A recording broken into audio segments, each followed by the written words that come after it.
डर लग रहा है। क्यों? पता नहीं यार, आजकल मैं बाहर के मोमोज जब भी खाती हूँ मम्मी को पता नहीं कैसे पता चल जाता है। जैसे घर जाती हूँ बहुत पिटाई पड़ती है। समझ नहीं आ रहा कौन कमबख्त बताया जा रहा है। अब तुम दोनों यहाँ पर देखो, नजर रखो कि कोई आ तो नहीं रहा। मैं खा लेती हूँ। हेलो, हाँ मम्मी, खाने में क्या बना है? बोलना दाल चावल बना देना।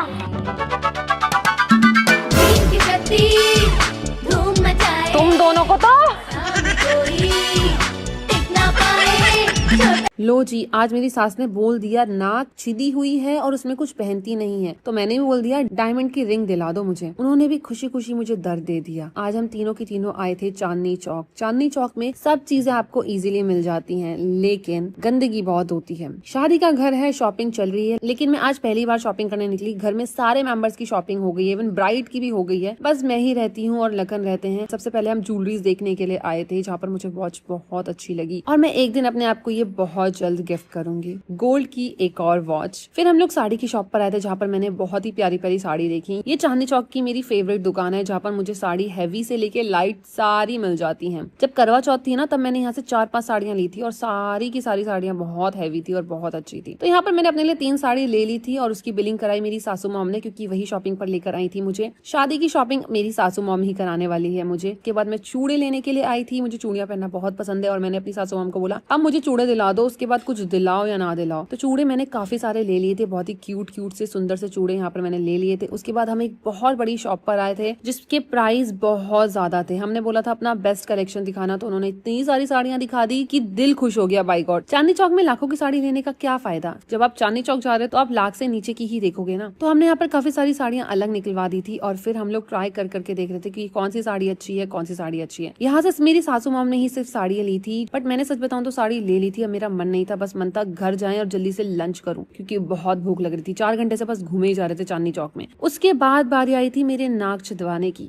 नाक छिदाई मेरी पहले से ही हो रखी थी, अब सिर्फ था नाक में नोजपिन डालना। मुझे कोई चाहिए था जो मेरी नाक में नोजपिन डाल दे। अब मैं अपनी बहन को नहीं बोल सकती थी, वरना तो वो मेरी नाक ही तोड़ देती। तो मैंने अपनी सासू मॉम को बोला मुझे सिल्वर की नोजपिन दिला दो आज आप। फिर हम लोग एक सिल्वर शॉप पे, जहाँ पर मैंने एक बहुत ही प्यारी सी नोजपिन देखी और बोला अंकल आप ही डाल दो। अंकल ने बहुत रुलाया, लेकिन 10 मिनट के अंदर मेरी नोजपिन मेरे नाक के अंदर थी। मुझे बहुत अच्छा लगा। उसके बाद हम निकल गए थे चांदनी चौक थोड़ा सा और एक्सप्लोर करने के लिए। मैं घर से अपना लंच लेके निकली थी, तो मैंने तो बाहर से कुछ भी नहीं खाया। मेरी सासू मॉम ने अपने लिए पैक करा लिया था। उसके बाद मैंने रिक्शा लिया, रिक्शा में सारी साड़ियां रखी और सीधा पहुंच गई गाड़ी के पास अकेले। गाड़ी के पास पहुंचना भी एक टास्क होता है और जैसे ही गाड़ी में बैठी मैंने खूब सारे दाल चावल खाए थे जो मैं घर से लेकर चली थी, और मेरी सासू मॉम छोले कुलचे खा रही थी, दोनों के दोनों बैठ के। ये थी हमारी हैप्पी शॉपिंग। अगर आपको वीडियो अच्छी लगी हो तो लाइक शेयर एंड कमेंट्स। मिलते हैं दूसरी वीडियो में बहुत जल्द, तब तक के लिए bye bye guys, love you all.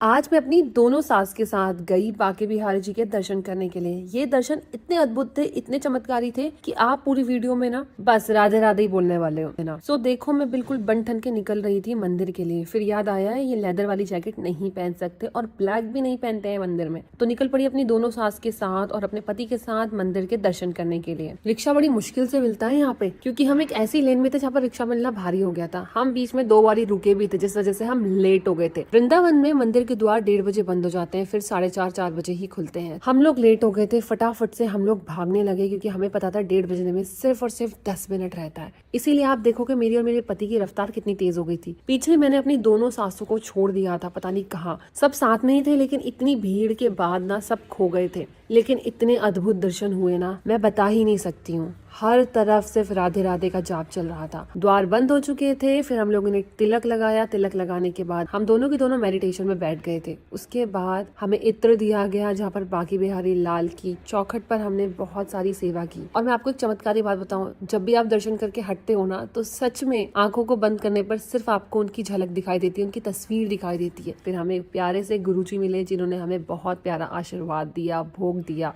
ऐसा लग रहा था हम कितने लकी हैं। भोग पाकर हम लोग निकल गए थे आगरा की तरफ। आगरा में हमें किसी से मिलना था, मिलके हम सबने लंच किया। लंच करने के बाद 4-5 बज गए थे और फिर हम लोग निकल गए थे। उसके बाद दोबारा हम लोग आए थे दर्शन करने के लिए, और भी ज्यादा अच्छे दर्शन हुए इस बार, क्योंकि हम बांके बिहारी जी को 5 से 10 मिनट तक सिर्फ और सिर्फ निहारते रहे। इस वीडियो को लाइक कर देना, चैनल को फॉलो करते हुए जाना, कमेंट में राधे राधे लिख देना गाइस। राधे राधे, मिलते हैं दूसरी वीडियो में बहुत जल्द, बाय। लो जी, आज मैंने अपने साथ साथ अपने पति के लिए भी लाखों की शॉपिंग कर दी। पति की आंखें ना हैरान थी, इसने मेरे लिए इतने अच्छे कपड़े मंगा कैसे दिए। दी है। आज मैं अनबॉक्स करने वाली हूँ बहुत सारे पार्सल्स जो मैंने 15 दिन के अंदर मंगाए थे और भूल गई थी ओपन करना। I mean, मैं इतनी बिजी चल रही थी कि मैं सच में भूल गई थी। सबसे पहले 2 स्वेटर्स जो बहुत ज्यादा सुंदर थी, ये इतनी सुंदर थी कि मेरी आंखें नहीं हट रही थी जब मैंने ऑनलाइन देखा। उसके बाद अब अनबॉक्स करते हैं ज़ारा के पार्सल। तो यहाँ पर मैंने टाई के साथ शर्ट मंगाई थी 2 और आप सोचो कि ये लखन के लिए है, नहीं, ये दोनों की दोनों मेरे लिए है। ऊपर से मैंने इयररिंग्स भी मंगा दी है और ये इयररिंग्स मुझे बिल्कुल भी अच्छे नहीं लग रहे थे। जैसे ऑनलाइन दिख रहे थे ना, उसके हिसाब से ये बहुत ही ज्यादा बेकार लग रहे थे। फिर मैंने कुछ परफ्यूम्स मंगाए जो मैंने अपने लिए नहीं मंगाए थे। मैं हमेशा परफ्यूम की शॉपिंग दूसरों के लिए ही करती हूँ, तो यहाँ पर मैंने अपनी टीम मेंबर्स के लिए, मम्मी के लिए परफ्यूम मंगाए थे बिकॉज इन लोगों को परफ्यूम्स बहुत पसंद है। उसके बाद मैंने और भी इयररिंग्स मंगाए थे और फिर बारी आई थी दूसरे अनबॉक्स करने की, जिसमें थी मेरी लखन, I mean, मेरे हस्बैंड की रेड कलर की जैकेट और ये जैकेट लखन को बहुत पसंद आई थी। उसके बाद एक पर्स था बड़ा सा जो मम्मी को चाहिए था। मेरी मम्मी कोई भी महंगे पर्स यूज करना पसंद नहीं करती क्योंकि वो ट्रिप पर बहुत जाती है और उनका मानना है जितने लाइट वेट और सस्ता बैग होता है वही ज्यादा टिकता है। अब ये बात सच है या नहीं ये मैं नहीं बोल सकती हूँ, लेकिन मम्मी के लिए मैंने ये बड़ा सा बैग मंगाया था, प्लस अपने पति के लिए एक और जैकेट मंगाई थी। बहुत ही क्यूट सी जैकेट थी। आई विश कि उसको सब कुछ पसंद आ जाए। फिर मैंने ज़ारा का एक और पार्सल ओपन किया जिसमें और भी कई सारी चीजें थी, जैसे कि ये ब्लेजर और दूसरा ब्लेजर, ये भी मैंने लखन के लिए मंगवाए थे। अभी आप देख लो कि 4 से 5 चीजें मैं लखन के लिए मंगवा चुकी हूँ। आज मैंने सिर्फ अपने लिए शॉपिंग नहीं की थी, अपने पति के लिए भी शॉपिंग की थी। हर एक शॉपिंग में ना एक खुशी थी। सच बताऊं तो अपने लिए जब शॉपिंग करती हूँ तब तो खुशी होती है, जब अपने पति के लिए और किसी और के लिए लाइक टीम मेंबर्स के लिए करती हूँ तो और ज्यादा खुशी होती है। टी शर्ट्स, मैंने कोट, ब्लेजर सब कुछ मंगा दिया था, स्वेटर से लेके सब कुछ। आपको सबसे अच्छा इनमें क्या लगा कमेंट में जरूर बताना और मैं यही प्रे करूंगी कि मेरे पति को हर एक शॉपिंग मेरी अच्छी लगे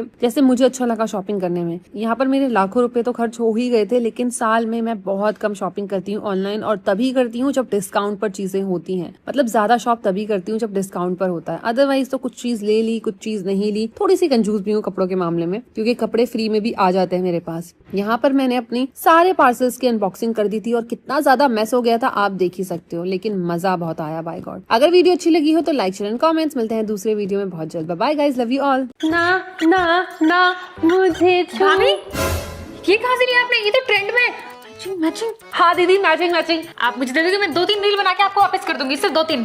नहीं, जो जिसका सामान होता है वो उसी का होता है। पुरानी वीडियोस में कहा था भाभी, पुरानी वीडियोस गई बात गई, जैसे रात गई बात गई होता है। ये किसी का नहीं है दीदी, ये मेरा है और इसको कोई चुरा भी नहीं सकता। अपने ब्राउनी को छोड़ो, संभाल के रखो थोड़ा। भाभी ना भाभी, इसको पहन के कुछ सुनाई भी नहीं देता। भाभी भाभी मैं आपको ना 5 घंटे में दे दूंगी, बस 5 घंटे में। नहीं दे सकती दीदी, ये बहुत एक्सपेंसिव है और इसमें जब तक मैं वायरल ना हो जाऊं तब तक मैं किसी को नहीं दूंगी। मतलब आप जिंदगी में किसी को नहीं देने वाली है? बताओ, ये तो वही है ना जो आजकल ट्रेंड में चल रहा है। हाँ ये वही है, किसी मार्केट में नहीं मिल रहा और इस पर मेरी दीदी की नजर बहुत गंदी है। आपको पता है जहाँ ये 100 का मिलता था वहीं ये 1000 का मिल रहा है। मैं ना घर में जा रही हूँ बर्तन धोने, आप पर मुझे पूरा यकीन है, दिल और जान दोनों मिलाकर। ये आप संभाल के रखना, मैं बस बर्तन धोकर आऊंगी और आपके लिए ना गुड़ की पट्टी भी लाऊंगी, ठीक है? ना अरे बताओ जी बताओ, आपके पास ये? बताओ जी बताओ, ये बहुत महंगा दिख रहा है। और ये तो मेरी भाभी के पास सेम है, उन्होंने सेम ड्रेस सेम ये पहना हुआ था और मेरे पास सेम चप्पल। आप मुझे बस 5 घंटे के लिए देंगे, बस 5 घंटे के लिए। नहीं 5 घंटे के लिए क्या, आप इसे हमेशा के लिए रख लो, बस ज्यादा से 1000 रुपए में। 500 चलेगा? नहीं, 1000 से 1 रुपया कम नहीं। 1000 ही बचे, ये लीजिए, आप ही ले लीजिए, ये लीजिए। अरे बताओ जी बताओ, आप यहाँ हो? मैं आपको पूरे मोहल्ले में ढूंढ रही थी। मेरे वो वाह कहाँ है? वो तो आपका ब्राउनी है ना, आपका जो डॉगी है, उसने मुंह में डाल लिया था, वो मुझे नीचे फेंकना पड़ा छत से। अरे यार, लेकिन आपके पास पैसे? बताओ जी बताओ, ये तो अभी मैं कुछ सामान मंगाया उसके लिए निकाल रखे। ठीक है बताओ जी बताओ। नमस्ते। तेनू शरारत दिखावा जब तू नैना लड़ा। ये तो मेरा है, ये आपने कहाँ से लिया? अरे भाभी पागल हो क्या? ये मेरा, इसमें लाइट जलती है, आपका तो लाइट नहीं जल रही थी। नहीं जल रही थी, जब मैंने खरीदा था वो अंधेरे में खरीदा था, भैया ने बोला था लाइट नहीं जलती है। अरे भाभी बताओ जी बताओ, सब पूरे 1000 में खरीदा है, 1000 में। 1000 में? कब बेचा उन्होंने? अभी 10-15-20 मिनट पहले। इसमें कीड़े लगे। कीड़े? मतलब उनके सर में जू हो रही थी, छी, वही दे दिया उन्होंने आपको। मुझे खुजली भी होने लग गई है, पता है? जब मार कर आती हूँ, बहुत चालू है वो। और आके फिर मेरा सर भी देखना, खुजली हो रही है। हाँ मैं आके आपका सर भी देखूंगी सारा। हाँ प्लीज बताओ तो मैं छोड़ूंगी नहीं। बाजरे की रोटी सरसों का साग, या बोलूं मक्के की रोटी सरसों का साग, मुझे बहुत पसंद है। मक्के की रोटी नहीं, बाजरे की रोटी। तो बस आज मैं वही बनाने वाली थी, लेकिन साथ ही साथ मैं बाजरे का हलवा भी बनाने वाली थी। आटे का, सूजी का, मूंग दाल का, गाजर का, सबके हलवे के बारे में आपने सुना होगा, लेकिन आज कुछ डिफरेंट बनने वाला है। तो पूरी वीडियो को एंड तक देखना और वीडियो को अभी से ही लाइक कर देना और चैनल को फॉलो करते हुए जरूर जाना। बाजरे दा सिट्टा, लेकिन आज मैं बना रही हूँ बाजरे की रोटी, क्योंकि ठंड में ना बाजरे की रोटी खाना मुझे बहुत पसंद है, बहुत से भी बहुत। लेकिन मुझसे ना इससे ज्यादा बड़ी बिल नहीं रही थी। बोलते हैं बाजरे की रोटी को अगर पानी से बनाया जाए ना तो वो और अच्छी बनती है। पता नहीं ये भी कैसे बन रही थी पूड़ियों की तरह, लेकिन मुझे बहुत गुस्सा आ रहा था। यहाँ पर मेरे बाजरे की रोटी बन गई थी, उसमें मैंने घी चुपोड़ दिया था और उसके बाद मैंने गुड़ लिया था। गुड़ लेने के बाद ना सबसे पहली बाइट मैंने गोपाल को कराई थी, क्योंकि उसको भी मन था कुछ मीठा खाने का। मैंने कहा तुझे हेल्दी मीठा खिलाऊंगी आज मैं। उसके ऊपर से मैंने थोड़ा सा घी और डाल दिया था। लो भाई, उसका खाना हो गया था रेडी। अब बारी थी दूसरी चीज करने की, बाजरे के हलवे की। और यहाँ पर मैं खूब सारा गाना गा रही थी, बाजरे दा सिट्टा बाजरे का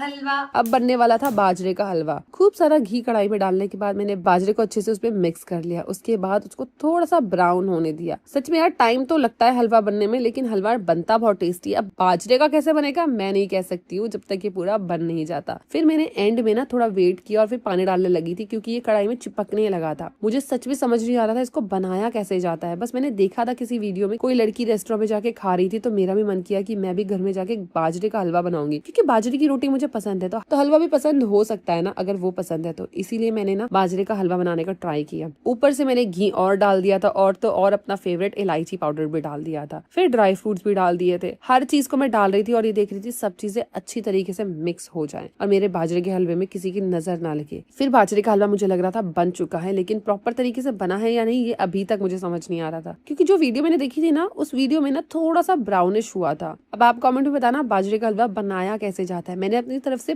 पूरा ट्राई किया बनाने का अच्छे से, लेकिन ये कुछ इस तरीके का बना था। सबसे पहले मेरे गोपाल को मैंने टेस्ट कराया, क्योंकि वही है जब भी मैं कुछ कुकिंग करती हूँ तो वो टेस्ट करता है और ऑनेस्ट रिव्यू देता है। अब इसमें उसने बोला कि टेस्टी बना है, तो मैंने एक कटोरी में डालकर दे दिया। फिर उसने जमकर भी खाया। अब बारी आई थी मेरे खाने की। मैं दोनों चीजें बहुत मजे की खाने वाली हूँ, एक तो बाजरे की रोटी प्लस बाजरे का हलवा। वीडियो अच्छी लगी हो तो like share and comments. Bye bye guys, love you all.